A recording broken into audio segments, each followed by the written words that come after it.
All right, welcome to another video. In this video, we're going to talk about functions, and this is an amazing way for us to build applications. You're going to use functions all the time, hopefully, and I'll explain some of the reasons you'd want to use a function and some of the best practices. Now, I know what you're thinking.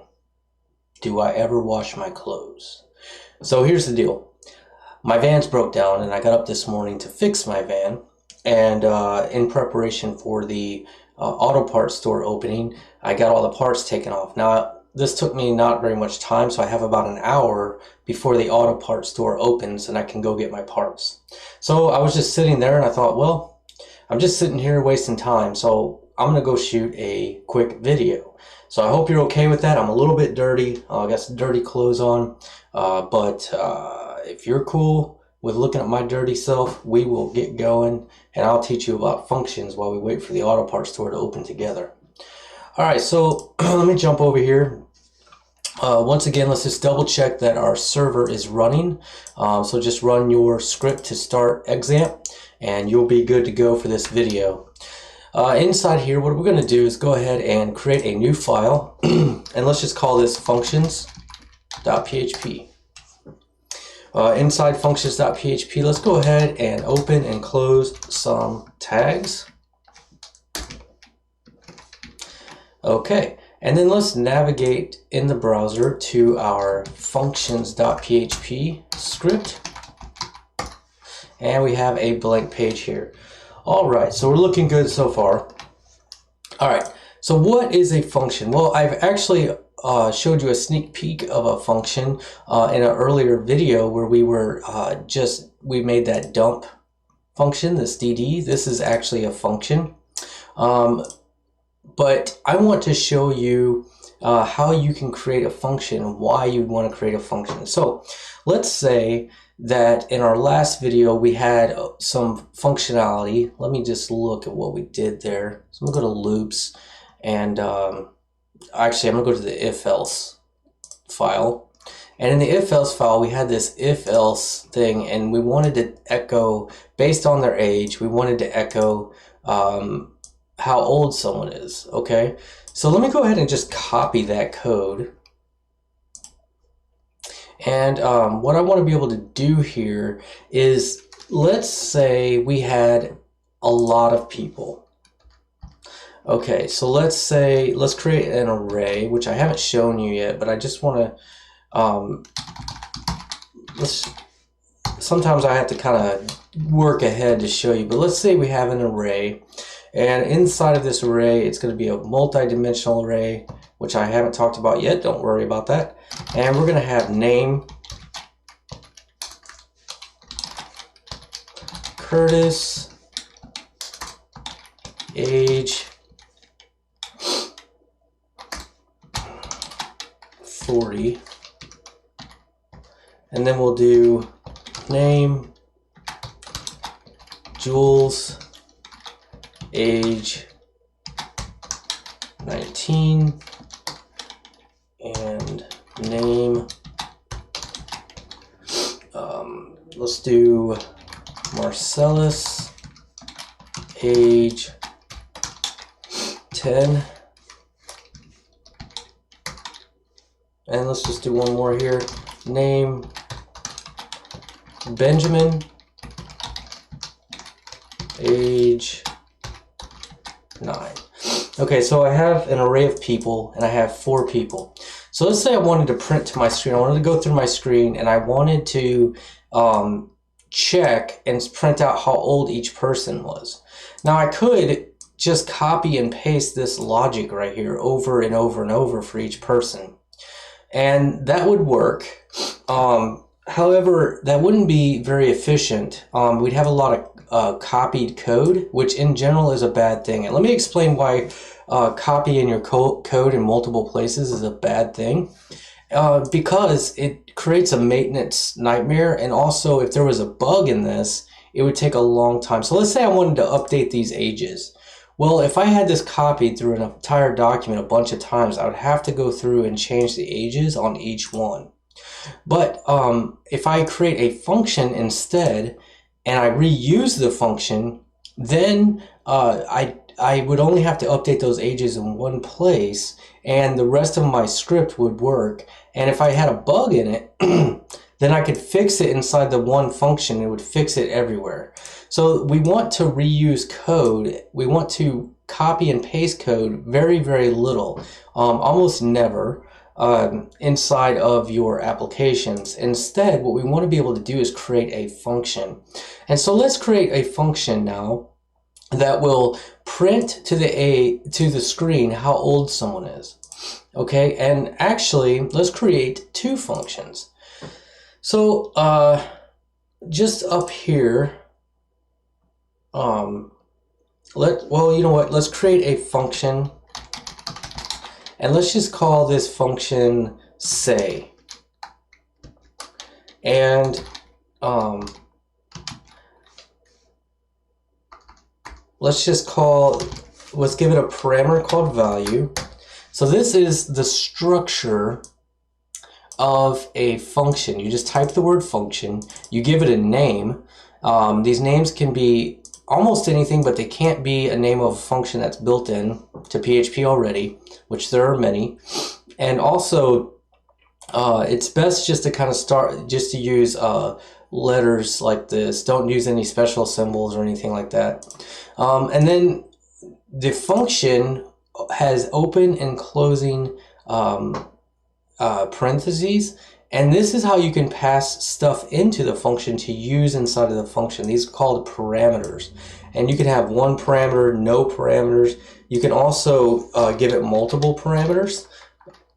So this would be param2, and you could even do param3, and so on and so forth, and then use these values inside of a function, and these would be the things that would be dynamic about the function. So for example, in our function here to say, we just want to say something, right? And we remember before what we would do is every time we printed something to the screen, we would echo, and then we would echo some sort of value. Well, here what I want to do is echo val, and then we were putting a line break on every single one, which was getting super annoying. So let's go ahead and just do that. Let's do say, echo, and then do a line break. And what I'm going to do here is comment out all of this other code for now. And let's just use our function down here. So now what I can do is do say, and then I can put hello world here. Oops.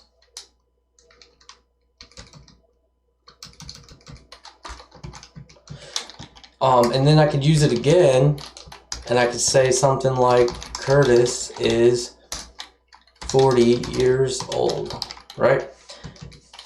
And then if we go back now and refresh the page, you see that we have our line breaks, and it just, for each time we call the function and pass something into it, it's just echoing that to the screen, and then it's doing the line break.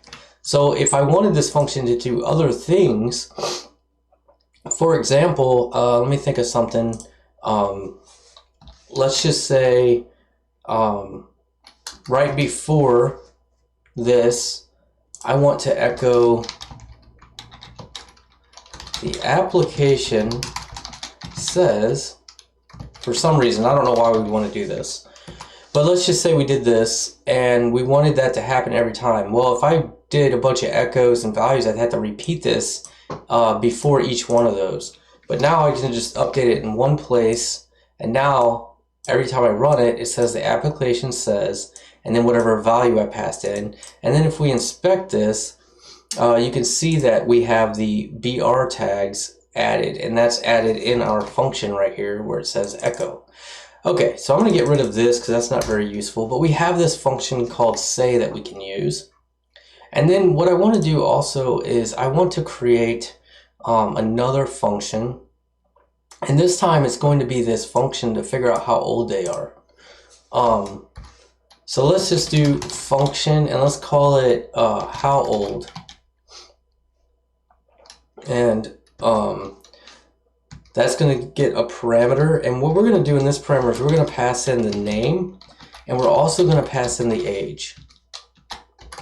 Okay, And then what I want to do is I'm going to copy all of that code there.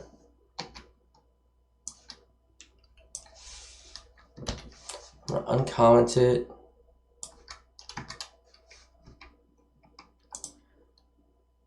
Okay. Now we put all this logic inside of a function, this howOld function, and we're using this age parameter. So it's going to go through these if statements and it's going to do the age parameters here. But what I want to do, instead of echoing you are a kid, let's just use our other function, say. Okay, and then what I want to do is, instead of saying you are a kid, let's use the name. And so what we could do inside, if we have double quotes here, I'm going to show you another way. We could concatenate. We could say name and then concatenate on is a kid. But instead what we could do, we could use something called a string literal, where inside of our parens we can use double curly braces, and then we could just type our name, and that will put this variable in the place of our string here. So you can only do this with double quotes, and here you can just type name is a kid. Okay, so we're going to follow that same sort of deal here for the rest of these. So we're going to say, well, what are we going to say here? We're going to say name is a young adult. And we'll go ahead and get rid of this line. And then in this one, we're going to say inside of there, we will do our string literal. Name is middle aged. Okay, and we'll get rid of our echo statement here. And here in our else statement, we're just going to say name, and then we'll say is old. All right, so now we have this howOld function, and to use this, what we could do is down here, we could just run howOld, and for the name, I'm just going to pass in Curtis. And then for the age, I'm going to pass in 40. So this is how we can use this, and we're passing our parameters. So if we just look here, the first parameter we pass in is going to be used as a variable called name inside of our function here. And the second parameter, which I'm passing 40, will get passed in as the age, and then it'll be used inside of the logic inside of this function. So everything inside of these curly braces here will use the variables or the parameters that are passed into it inside of here. Okay, so let's go ahead now and save and refresh, and now it says Curtis is middle-aged. Okay, so that works just fine. So now let's kind of use let's do something cool. Let's use a loop that we learned, and let's uncomment this people array. And let's use this function inside of our people array. So we're going to kind of put some of the things that we learned in the previous videos all together. And so we've created two functions here. Okay, and now we're going to use this array, and I haven't really showed you how to construct these arrays, but just copy and paste exactly what I did here. And we'll talk in a coming video about these arrays, and they'll make more sense to you. But we have talked about the for each loop. So let's do for each people as person. So this is going to loop through each one of these elements in the array, which happen to be an array. And then it's going to assign it to a variable inside of each loop called to person.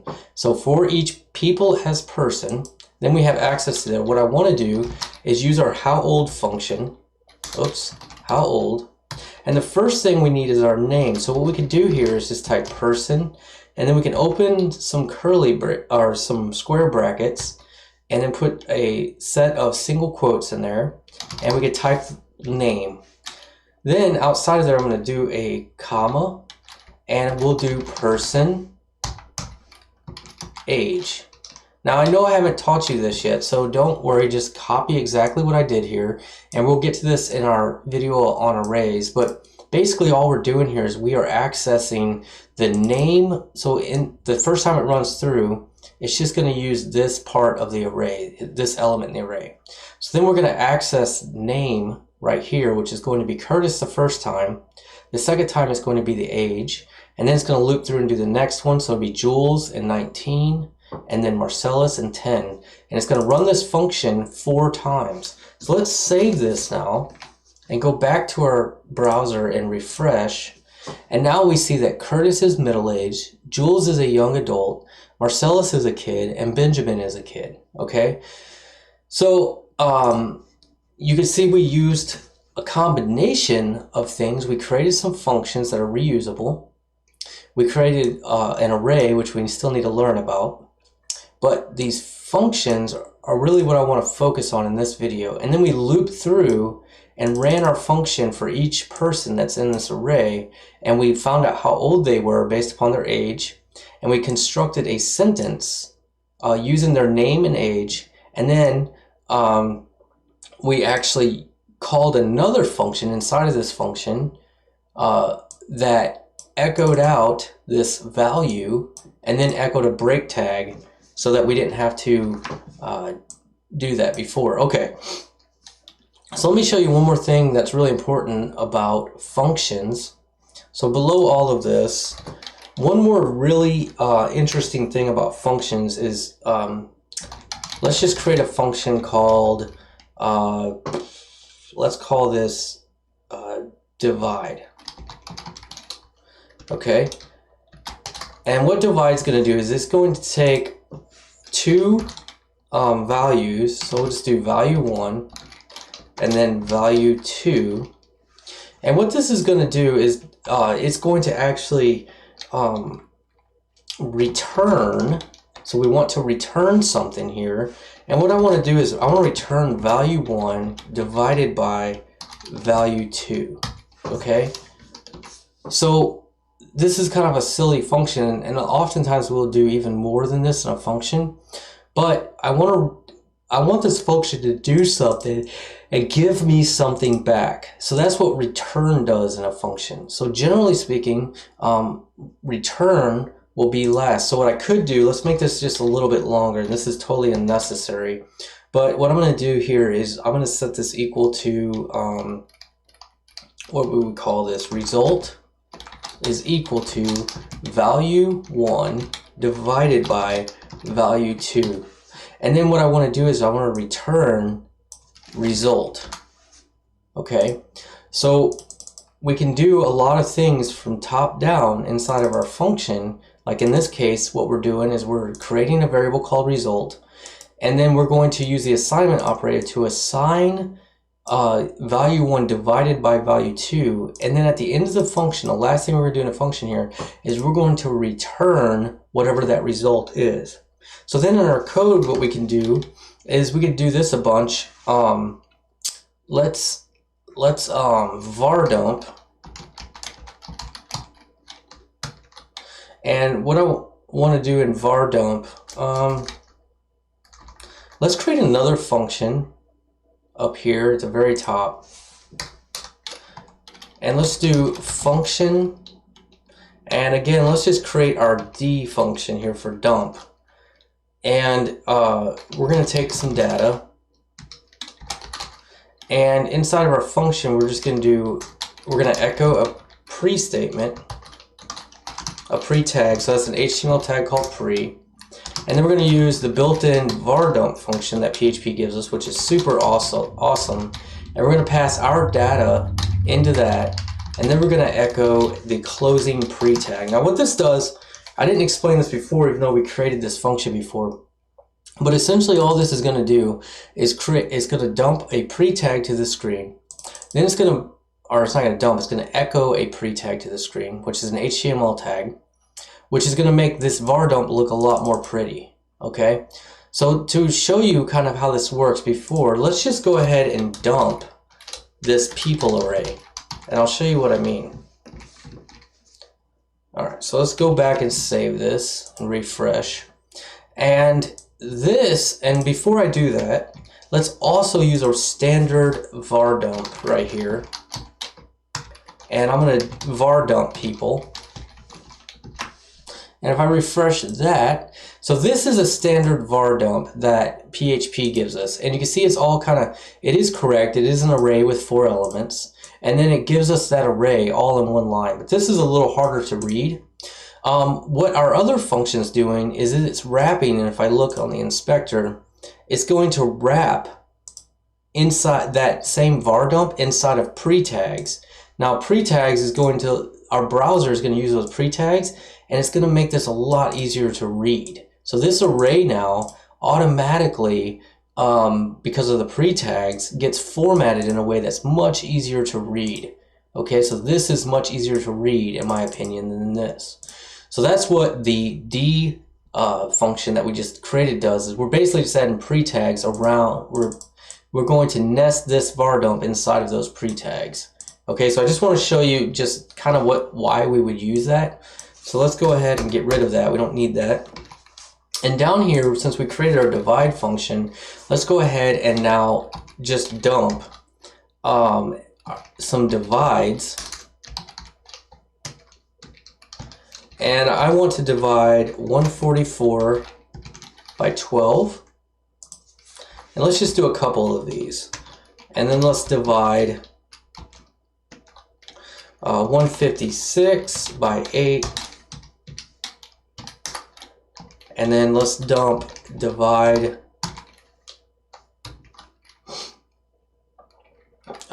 34 by 2. Nah, by 3.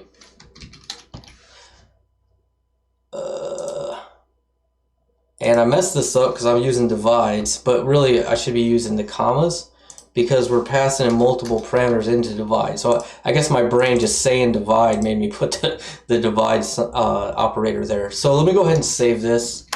We'll refresh. And now what we get is our original outputs from our loop, but then we get an integer of 12 from our first divide. We get a float of 19.5, and then we get a float of 11 and a third roughly. Okay, so this, it's formatted as a var dump because we put the entire contents in this D function, but our divide function is just returning the results of this number divided by this number, and it's plugging that into this D function. So we can start nesting using the results of functions in functions. So that's a little bit hard to understand. So what we could do, just to maybe simplify this code, I would normally do something like this because that's not hard for me to read. But if that's a little hard for you to read, what you could do is do result equals D, or not D, divide, and it would be 144, 12, and then just D the result. So this might be a little bit easier for you to parse with your eyes and say, hey, what we're doing here is we're going to set the variable result equal to the return from this divide function. So the return on this divide function is going to be set to this result here, and then we're going to dump that to the screen. So we could do that multiple times. We could say result is equal to divide 156 and 8, and then we'll dump that to the screen. And then we could do it one more time. Result is equal to divide 34 by 3, and then we will dump that result to the screen. And this is the same exact thing as we did before. It's just now you can plainly see what's happening with the two function calls. We're going to call our divide function first, use the return of that, and set it to an array, or set it to a variable rather, and then we're going to put that we're going to take that variable and send it into our dump function, which will put pre-tags and a var dump on the screen. So if we go back now and refresh, it should look exactly the same. so it didn't change. So again, the reason that we want to use functions is it simplifies our code. For one, we don't have to do a bunch of if statements. So for example, inside of this for each, we could have done this if else a bunch of times, but we didn't really want to do that, so we just created a function. So a function is, if you ever start to copy and paste some code, start asking yourself, can I make this a function? Because it's probably going to be better in the long term if I create a function from it instead of copy and paste. Because if I decide to change these numbers from, say, 33 to 32, I just have to do it in one place, and then it's going to work everywhere in my code that uses this function. Okay, so I hope that makes sense. So in this video, we've created, I think, 4 functions. We created the D function, the say function, the how old function. Now these functions all did something, but they didn't return anything. In other languages, this would be like returning void, okay? However, we created a function down here that did some calculations, and then it returned the results of those calculations. So this returns an integer or a float, some sort of number. And then we just use those here. So I hope that makes sense. That is a function. We're going to use a lot of functions as we go in the course. So go ahead and practice making. I made a bunch of kind of useless functions, although I will say that I use this sort of function a lot just because it makes things a lot simpler to read. And then if I were doing something like this, I would also create that as a function just because we don't want to repeat code. Alright guys, so this is how you can use variables and functions and even some loops and an array, which we haven't learned about yet, to do some really cool stuff. And you can start seeing how we can do kind of a lot with just a little bit of code. Alright guys, I will see you in the next video. I hope you're enjoying the series so far. We are well on our way. I think at the end of this chapter, we're going to create a little bit of an example application just to kind of wrap it all up and kind of take all the tools that we've used up to this point, hopefully at least a lot of them, and put it into kind of an example that we can play with. Alright, see you guys later. Peace out.